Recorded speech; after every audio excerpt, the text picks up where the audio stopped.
Já me entregaram, só que tá faltando alguns, sabe? Aí eu dei uma ideia para vocês. No caso, já tinha aqueles templates, alguns tal. Eu compartilhei ali para ajudar, tá? Se você já fez e quiser usar um deles para fazer outro, de boa, entendeu? Então, eu tô ofegante porque se eu contar a história que eu passei nesse instante, você não vou nem acreditar. Mas, enfim, outro ponto era, depois a gente vai ter que discutir com vocês como é que a gente vai divulgar esses memes. Que eu tava pensando assim, a gente tem que dar alguma utilidade para eles, né? Que não tem graça a gente fazer e deixar guardado. Acho que depois é bom a gente combinar como é que a gente... Pelo menos assim, eu sei que alguns não dá bem para compartilhar porque são muito internos do colégio. Por exemplo, teve meme de professor.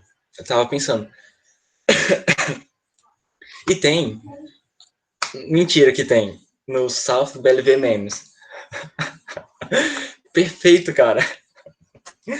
Cara, eu vou fazer um Instagram só pra seguir essa página. Ela é de vocês? Ela é da sala de vocês?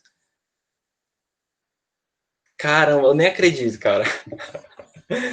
Pronto, eu vou copiar aqui. Deixa eu anotar aqui o nome. Eu vou criar um perfil, cara, só pra seguir. Não é possível, eu vou criar um perfil só pra seguir isso. Deixa eu ver aqui. South BLV Memes, né? Deixa eu anotar aqui. Caramba, eu acho que vocês devem ter grupo assim, tipo, do submundo das coisas, né? Porque, caramba, BLV Memes. Pronto, vou curtir lá, tá? Vou seguir lá vocês. Tá, e assim, pelo menos eu sei que vai ficar legal o dos professores, de alguns que fizeram dos professores do colégio. Tem uns que são mais gerais, que dá para publicar até fora. Né? Como eu já disse, eu tinha até deixado no slide alguns grupos do Facebook de memes, que é mais geral. Tipo assim, se você quiser compartilhar lá, ou eu até pedi a algumas pessoas se davam permissão para que eu compartilhasse. Alguns, porque eu já tenho interação em alguns grupos, e às vezes eu fazia algumas postagens. Mas isso é um detalhe, tá? Mas esse daí, cara, vai ser ótimo postar lá. Pelo menos os originais, cara. Vai ficar massa. Pessoal, vamos lá. Vamos colocar a frequência, tá bom? Pra gente começar a aula.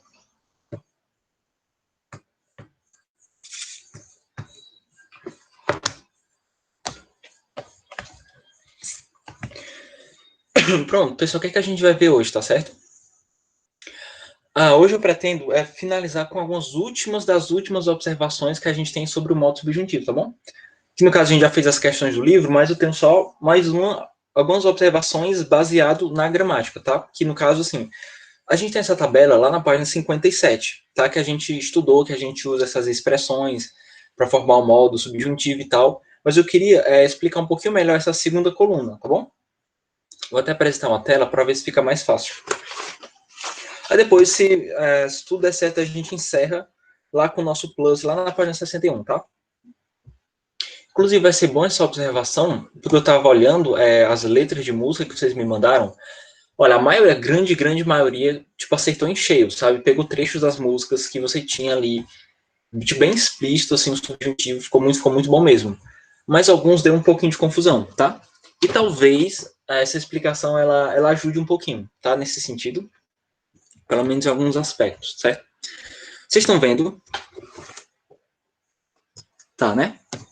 Pronto. Aqui, pessoal, a gente vai explicar um pouquinho como é que assim, a gente consegue encontrar frases no subjuntivo com frases que não necessariamente têm um sujeito. Porque foi o que aconteceu. A gente estava estudando essa primeira parte da tabela da página 57, que a gente tinha alguns verbos. Vou pegar aqui só para relembrar, tá?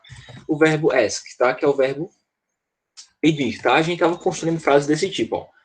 Ela, sei lá, minha mãe, vamos colocar assim, ó, minha mãe pediu que eu limpasse a casa, clean the house. A gente estava pegando frases assim, em que a gente, antes desse verbo, quer dizer, antes do that, a gente encontrava o verbo, a gente encontrava sempre um sujeito.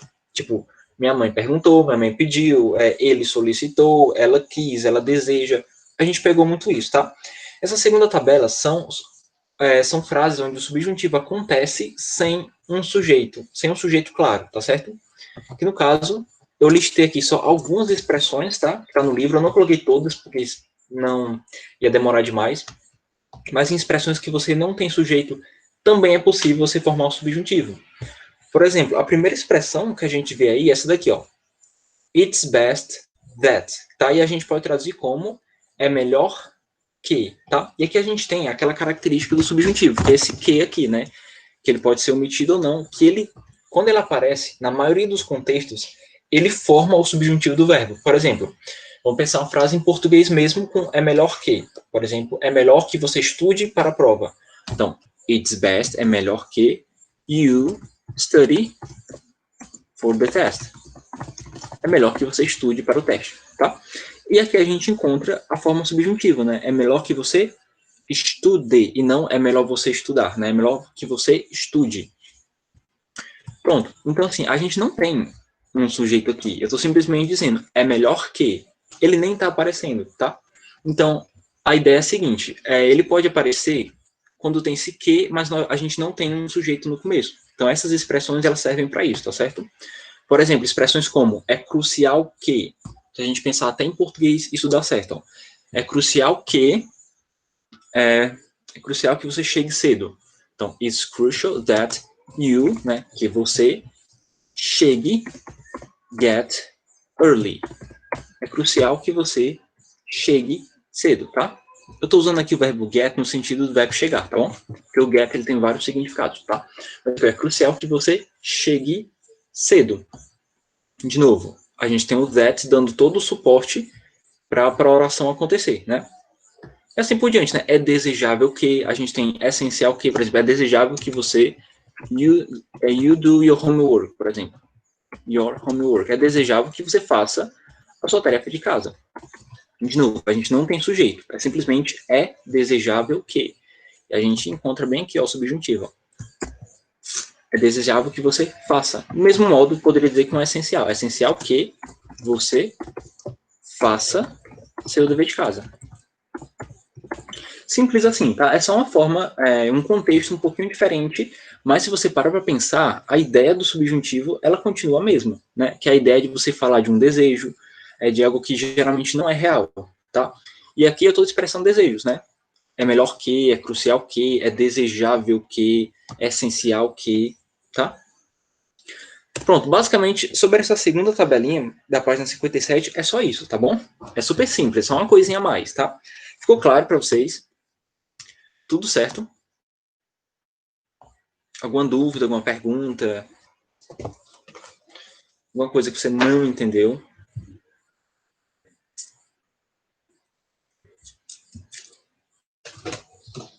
Bem, eu deduzo que sim, né? E você pode perguntar assim, tá? Essas expressões, a gente poderia usar o passado delas? Sim, tá? Que no caso, a gente viu que no subjuntivo, para a gente mudar o tempo, a gente não precisa fazer alterações nesse verbo aqui, ó. Ele sempre vai ser fixo, tá?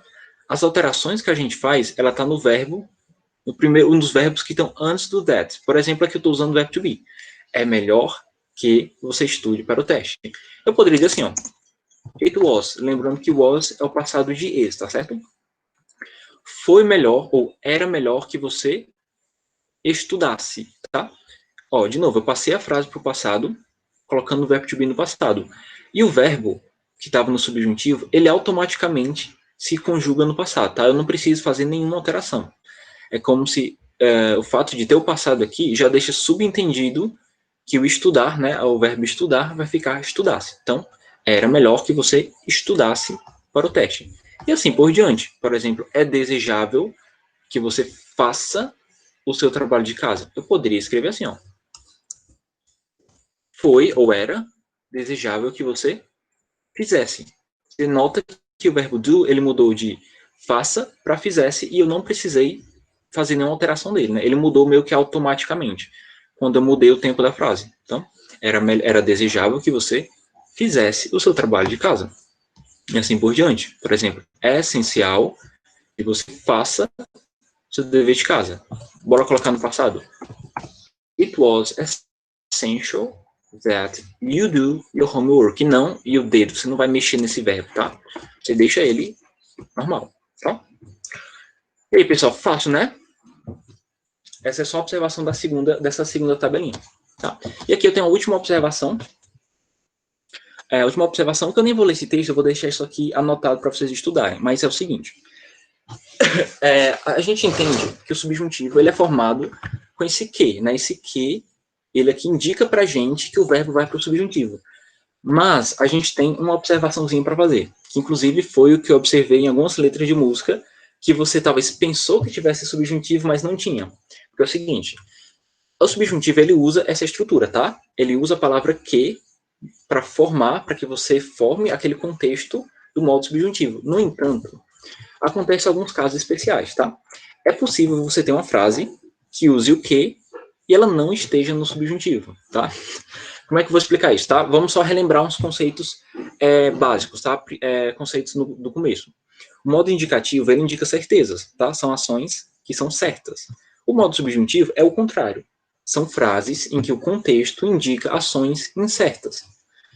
Ó, eu peguei essas duas frases como exemplo para exemplificar. E se você notar, as duas têm a mesma estrutura, né? Ó, deixa eu até colocar aqui, ó. That you love me. A primeira é I desire that you love me. E a segunda, I know that you love me. A gente tem a mesma, exatamente aquela estrutura. Ó, o que, mais o pronome, mais o verbo. De novo, ó. Que, pronome e verbo. No entanto, uma delas está no subjuntivo e outra não.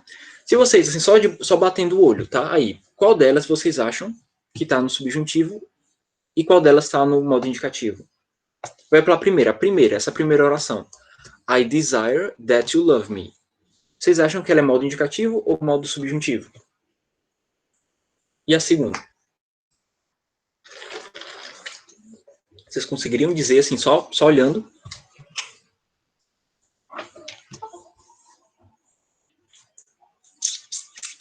Posso até ajudar com a tradução dos verbos, né? Porque desire é o verbo desejar, tá bom? E know é o verbo saber. Então, o verbo desejar aqui e o verbo saber aqui. Baseado nisso, essa primeira oração, vocês acham que está em que modo?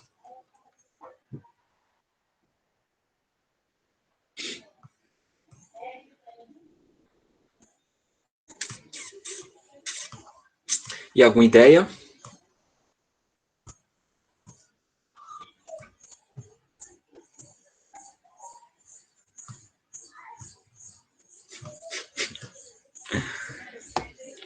Vamos lá, tá? Vamos traduzindo pelo contexto, tá? Eu desejo que você, né? I desire, eu desejo que você me ame. Ou eu quero que você me ame. Pode ser assim, tá? Desejo, quero, tanto faz. E a segunda frase a gente tem o seguinte contexto. Eu sei que você me ama, tá? Ó, de novo, as estruturas estão iguais. Ó. That you love me, that you love me. Só que a gente tem um detalhe, o verbo know, ele geralmente indica certeza. Porque eu estou dizendo, eu sei que você me ama. E quando a gente indica certeza, a gente chama esse modo de indicativo. E quando a gente está indicando um desejo, é subjuntivo. Então, o subjuntivo mesmo é só essa primeira frase. Ó. Eu desejo que você me ame. Ou eu quero que você me ame. E aqui eu sei que você me ama, tá? Aqui é só para a gente entender que nem sempre mesmo, quando a gente vê essa estrutura, a gente vai ter o modo subjuntivo, tá bom? Se tiver um verbo, como o verbo know, que indica uma certeza, né? Eu sei. A frase inteira vai ficar no modo indicativo, porque quem manda, quem determina se aquele modo é indicativo ou subjuntivo, é o verbo que está no começo, tá? Então, se o verbo expressar certeza, é indicativo. Se o verbo expressar um desejo, uma possibilidade, uma recomendação, uma solicitação, ele vai ser subjuntivo, certo? Então, moral da história é essa, tá? Quem vai mandar é o primeiro verbo, tá? Inclusive, a lista de verbos, sempre que você quiser consultar, ela vai ser essa lista de verbos que tem na página 57. Essa primeira tabela inteira, o lado esquerdo da tabela, são vários verbos que indicam modo subjuntivo. Então, provavelmente, se você achar alguns verbos que não estão aqui, provavelmente essa frase não vai estar no subjuntivo, certo? Essa é a ideia principal. É o contexto que determina, é os verbos que você vai usar para construir a frase, que vai modificar o verbo. Porque, por exemplo, isso funciona em português mesmo, tá? Por si só, o verbo querer, ele exige que você conjugue o verbo. Eu quero que você me ame. Ó, que você me ame. Diferente de eu sei que você me ama. Você percebeu que na primeira a gente conjugou ame e na segunda a gente conjugou ama, tá? A gente mudou a conjugação, mas o que determinou essa mudança foi o contexto. A gente não vai dizer assim, ó, eu quero que você me ama. Não faz nenhum sentido. Do mesmo jeito que não faria sentido eu traduzir assim, ó, eu sei que você me ame. Vocês entendem como o que está mandando mesmo aqui é o começo da frase? Portanto, sempre o correto. Eu desejo que você me ame, eu sei que você me ama. Bom? Mas eu coloquei essa observação embaixo só para a gente fechar, tá bom? Podemos concluir que, acima de tudo, o contexto ainda é o principal fator para que haja o modo subjuntivo do verbo. Certo? Pronto. Era só isso, tá, pessoal? Alguma dúvida sobre esse ponto? Alguma pergunta? Ficou claro?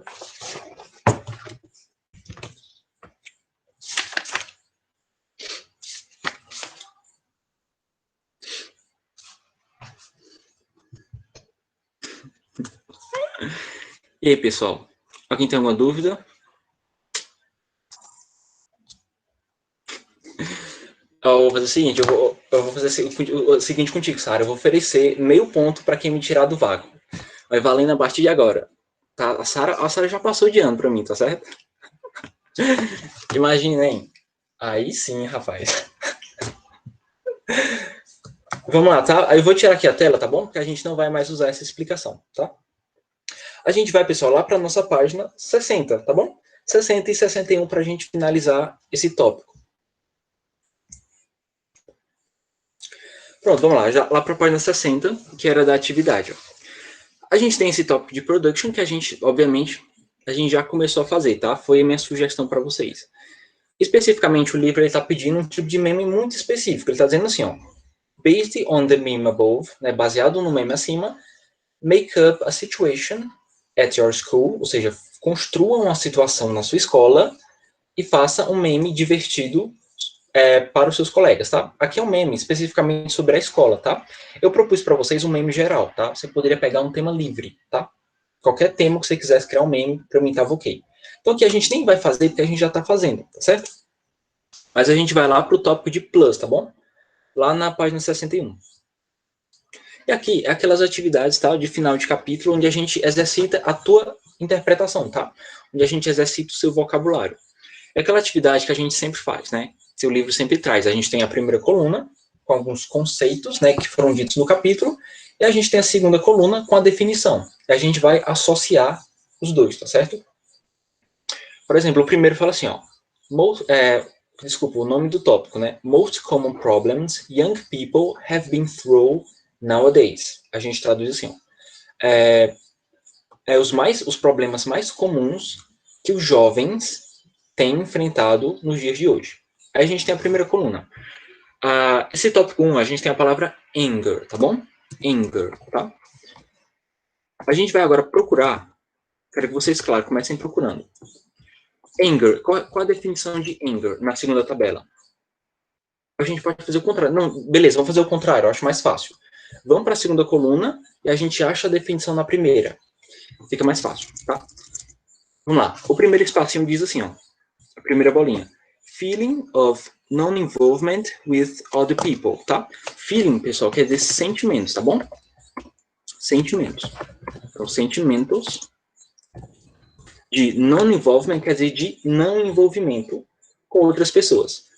Então, de acordo com isso, a primeira coluna, qual desses problemas a gente define como sentimento de não envolvimento com outras pessoas?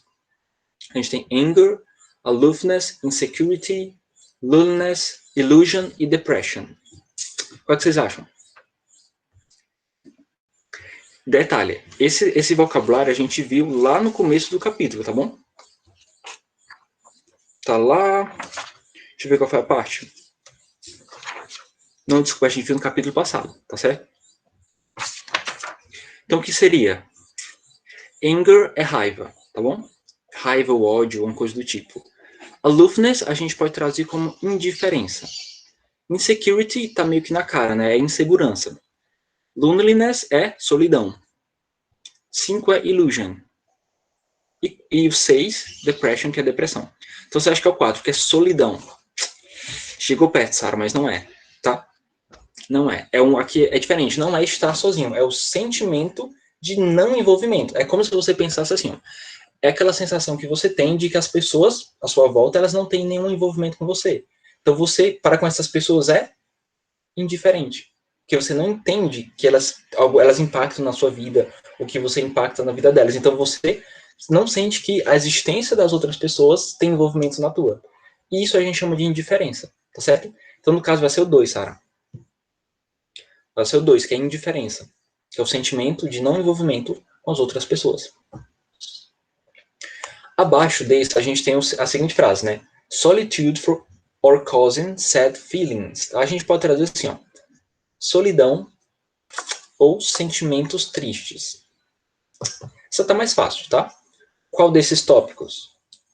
Responde aí.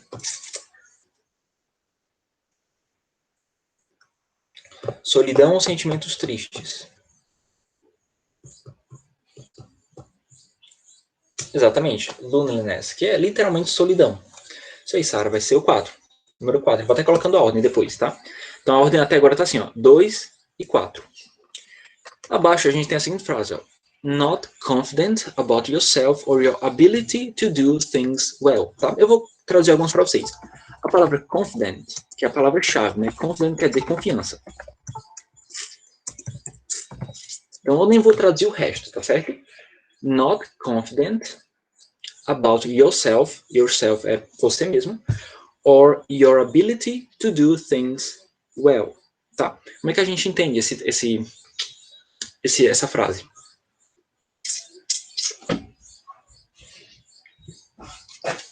Tem várias palavras parecidas com o português, tá? Dá para você inferir pelo contexto.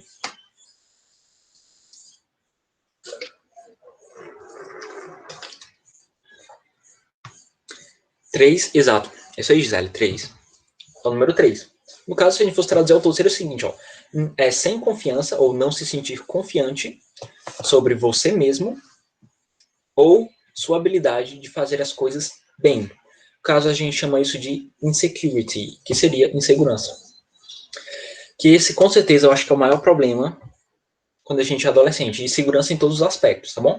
É insegurança sobre a sua aparência, que isso é muito comum. Não à toa, essas brigas, esses bullying com aparência, eles são mais comuns entre adolescentes. Os adolescentes tendem a se importar mais com a aparência dele, de postar foto, de que a foto fique bem, tipo assim, esteja aquele ângulo bonito, por exemplo, de às vezes até colocar um filtro, que às vezes acontece isso, você não tem tanta segurança da aprovação das pessoas sobre a sua aparência. Então você faz de tudo para que seja o melhor possível, tá? Então isso é muito comum. Cara, eu passei por isso muito. Insegurança nesse sentido. Não só isso, mas insegurança em relação à questão intelectual mesmo. Cara, eu acho que essa talvez seja a pior. É a insegurança intelectual. E você está inseguro se você entende as coisas ou não, se você sabe. Inclusive, muito estudante sofre muito disso, né? Você se sente para baixo porque você sente que você não está entendendo o conteúdo. E às vezes você entendeu, tá? Então você está inseguro até mesmo sobre o seu entendimento. Então, claro, não é todo mundo, isso acontece com todo mundo, mas acontece com muita gente. Vamos lá. O próximo fala o seguinte, ó.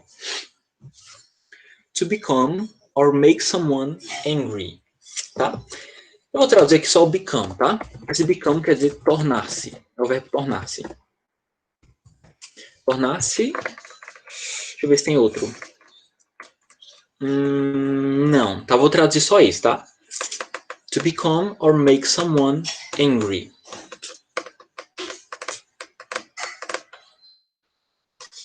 Isso aí. Muito bem, número 1, tá? A palavra-chave, eu diria que era a palavra angry, tá? Porque a palavra angry quer dizer raiva, tá? Então, literalmente seria assim, ó. Tornar-se ou fazer alguém, né? Make someone, ou fazer alguém, ou deixar alguém com raiva. Então, de fato, vai ser o número 1, que no caso é anger. Que anger, a gente tem uma tradução um pouquinho complicada, tá? Geralmente a gente traduz como raiva. Algumas pessoas tendem a traduzir como ira. Só que tem um problema. Tecnicamente falando, ira é diferente de raiva.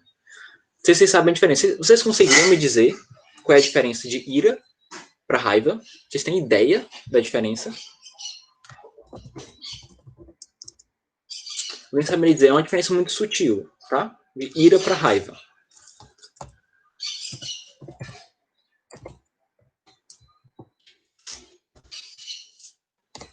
Então, quando é que você está irado e quando é que você está com raiva?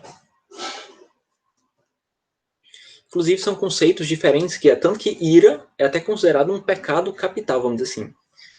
Exato. A diferença, basicamente, ela tá na intensidade, tá? A raiva, a gente define a raiva como uma coisa natural. É tipo um instinto, é tipo medo, por exemplo. Quando você se assusta, você ou dar um pulo, dar um grito, é uma coisa que você meio que não controla, porque faz parte da tua humanidade, tá?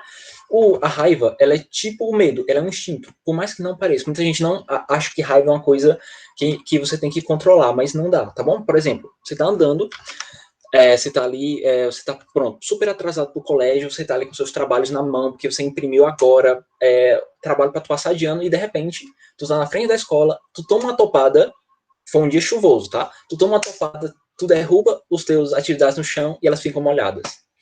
Agora me diga, é impossível você não sentir raiva disso, tá? Então a raiva, ela não é uma coisa ruim, não é um demérito, não é um defeito, ela é uma coisa natural, tá? É uma reação natural a coisas que naturalmente dão errado. O problema não é sentir raiva, o problema é quando a raiva vira a ira. Que o que é a diferença, né? A ira é basicamente quando você pega a raiva e você transforma ela em atitudes. Por exemplo, eu aqui derrubei minhas atividades, fiquei pé da vida. Se eu ficar por isso mesmo, se eu sentir só raiva, tudo bem. Agora, se eu derrubar e começar a descontar nos outros, pega uma pedra e rebola em quem está ali perto, isso já é ira. Você perdeu o controle sobre você mesmo. Então, basicamente é isso, tá? Raiva e ira são parecidos, mas a ira, ela implica uma atitude que você toma depois. E, geralmente uma atitude descontrolada. Tá? Então, são níveis diferentes, tá certo? E a gente também tem, se a gente fosse nessa mesma linha, né? Só para diferenciar, a gente tem o ódio, tá? Mas o ódio ele já é diferente. O ódio é tipo assim, é quando você literalmente começa a maquinar o mal da pessoa. Ele não é uma coisa espontânea que aconteceu na hora, é algo que você internaliza e você leva para a vida. Então, alguém faz alguma coisa com você na hora não faz nada, você guarda. Mas você em casa, você vai meio que maquinando maneiras de você prejudicar a pessoa. Ó, vou descontar, vou fazer isso, vou fazer o mal para ela. Aí já é o ódio, tá? É como se fossem 3 níveis, tá? A gente sempre começa com a raiva. Acima da raiva, a gente sempre tem a ira. E acima da ira, se você não tomar cuidado, ele vira em ódio, tá? São 3 níveis diferentes. Mas vamos lá. Então é um mesmo, certo? Você já ficou com ódio de alguém, Sara? Se kkk. Você já sentiu ódio de alguém? Ira, raiva? Ó, ira, eu constantemente, tá? Um defeito meu. Raiva e ira, sim. Ódio, eu acho que não. Mas ira, eu digo é nada. Por exemplo, às vezes fala palavrão assim diante de uma atitude. Às vezes isso é ira também. Porque a raiva, às vezes, ela não implica em nenhum. Tipo assim, a pessoa explica em outras palavras. A raiva é só um sentimento. Ela não implica em nenhuma atitude. Você sente aquilo, tá dentro de você, você fica vermelho, né? Mas aquilo, tudo bem. É um sentimento, é uma coisa que você não tem como lutar contra. A partir do momento que tu toma uma ação, ou tu esculhambou alguém, tu falou um palavrão, saiu xingando, aí já é ira. Sim, Laura. Isso, eu já fiz, é impossível, acho que todo mundo já se sentiu irado alguma vez, tá? Inclusive, em inglês tem até uma palavra própria para ira também, tá? Que é essa palavra aqui, ó. Se eu escrevi certo. Opa, escrevi errado, sem querer. Assim, ó. A gente tem a palavra wrath, tá bom? Que é ira. Inclusive, quando quem já assiste alguma coisa em inglês e alguma história sobre pecados capitais, eles sempre definem a ira como wrath, tá bom? É um problema de tradução, tá certo? E quando você lembra de uma resposta boa, depois que a discussão acaba. Como assim? Nossa, voei. Tipo assim, a resposta boa tá falando de... Não, me explica melhor, Sarah. Eu pensei em uma coisa, mas tenho medo de estar errado. Tipo, explica melhor o que você quer dizer.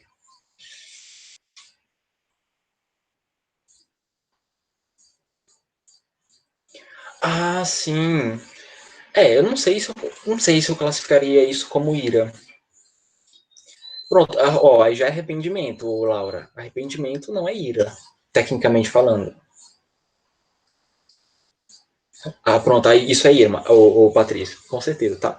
E só para ver informação, a palavra wrath, tá bom? É a palavra que define ira, tá? Então a gente tem em inglês também esse mesmo nível. Então a raiva a gente viu que é angry, raiva. A gente tem a palavra wrath, que no caso vai ser ira, e a gente tem a palavra hate, que é ódio, tá? Ou hatred, existe essa possibilidade também, tá? Angry, wrath and rate, hatred, na verdade. Vamos lá, vamos para frente. Abaixo está escrito o seguinte, ó.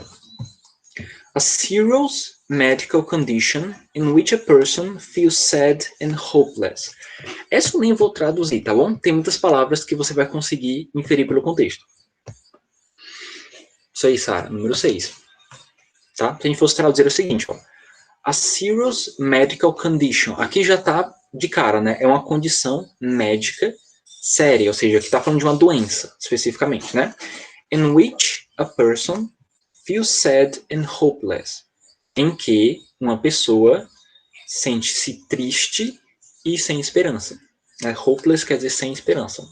Isso, no caso, é exatamente a depressão, que é onde a tristeza ela já toma outros níveis que se torna algo médico, uma condição mesmo quase que patológica, né, digamos assim, porque patologia é doença, a mesma coisa. Então é isso aí, número 6. E o que sobrou? Não, sobrou não. Sobrou um. An idea based on something that's not true. É o que sobrou, né, pra gente que é illusion. A gente pode traduzir assim, ó. Uma ideia baseada em algo que não é verdade. Uma ilusão. Outro problema da nossa juventude, né? A gente se ilude muito com muita coisa. Isso é triste, né? Mas é verdade. Eu vou colocar aqui, pessoal, a sequência, tá bom? Para você que saiu ou não conseguiu pegar a sequência, eu vou deixar ela toda. No caso, a gente se ilude com tudo, né, cara? Principalmente com os nossos crushes da vida. Uma pena, né? Mas fazer o quê, né? Então, tá aí, ó, pessoal, sequência. 2, 4, 3, 1, 6, 5. Mas a gente precisa passar pelas decepções da vida, cara. Não tem noção. Eu mesmo já passei por várias. E que bom que eu passei por elas, tá bom? Que bom, né? É difícil me iludir com alguma coisa do tipo. Tipo, difícil mesmo. Mesmo, de verdade.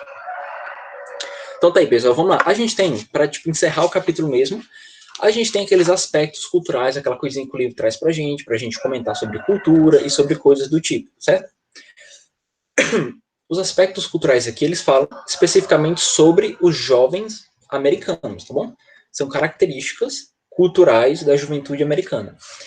E aqui a gente pode trazer assim, ó, something to know about US young culture, ou seja, algumas coisas a saber sobre a cultura jovem americana. Então a gente tem alguns tópicos. O tópico 1 fala o seguinte, ó, never get very attached to them. E, rapaz, isso aqui, ó, nunca se apegue muito a eles. Isso aqui é verdade, cara. Mas eu diria que isso aqui só faz sentido porque a gente é brasileiro, tá? Porque o brasileiro ele é muito caloroso, ele é muito de se apegar às vezes. Então a gente tem uma cultura muito de família, a gente tem aquele negócio de... A gente mal conhece a pessoa, já tá pegando no ombro, aquela coisa assim, aquela amizade, assim, muito... A gente é muito simpático, tá?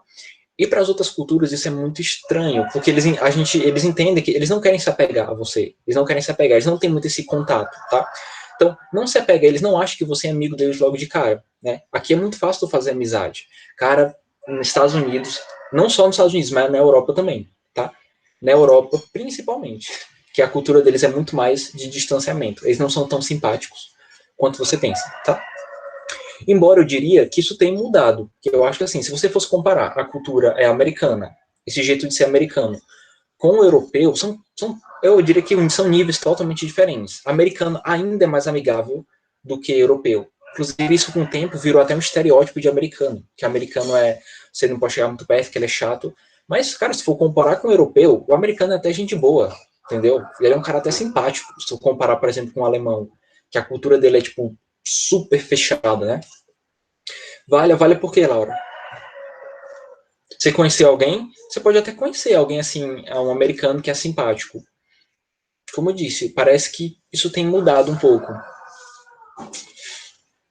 Nesse sentido, né? Pelo menos. Então vamos lá. Tópico 2 fala assim, ó. Never be late. Isso aqui, de novo, é cultura. Pronto, é isso. Tu vai achar muita gente boa. É isso que eu tô falando. Não é uma regra, né? É uma coisa absoluta. Mas, ó, never be late. Nunca estar atrasado, tá? Nunca estar atrasado. De novo, isso aqui está sendo bem genérico, porque na verdade essa cultura ela faz parte da cultura europeia também, tá bom? O europeu ele tem fama de ser muito de ser muito chegar na hora. A mesma coisa a gente viu, acho que foi capítulo passado, que tinha algumas curiosidades sobre os britânicos. E uma delas é que os britânicos também não gostam de chegar atrasado. Cara, isso a gente está falando disso porque o brasileiro tem a cultura de chegar atrasado para tudo. É um negócio impressionante. A gente marca uma coisa 3 horas, o povo tá chegando 3h15, tá? É tanto que virou até na nossa cultura aquela questão dos minutos de tolerância, tá? A gente marca uma coisa para 1 hora, mas a gente nem se importa mais quando a pessoa chega atrasada. Porque isso é tão comum, mas tão comum, que isso virou da nossa cultura. Então, Eles não são assim, tá? Eles são bem mais pontuais do que a gente, tá? Even being young, they hate delays. Ou seja, mesmo sendo jovens, eles odeiam atrasos. Vamos lá, o tópico 3 diz o seguinte. Avoid physical contact, tá? Essa é fácil. Como é que a gente pode traduzir isso? Não, palavras parecidas com português. O que é que quer dizer esse tópico aí? De que é que ele está falando?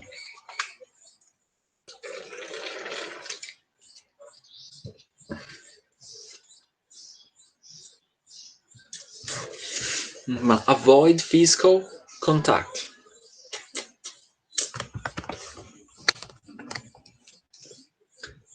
Eita. E aí, pessoal, o que vocês acham? Como é que a gente poderia traduzir esse tópico 3 aí?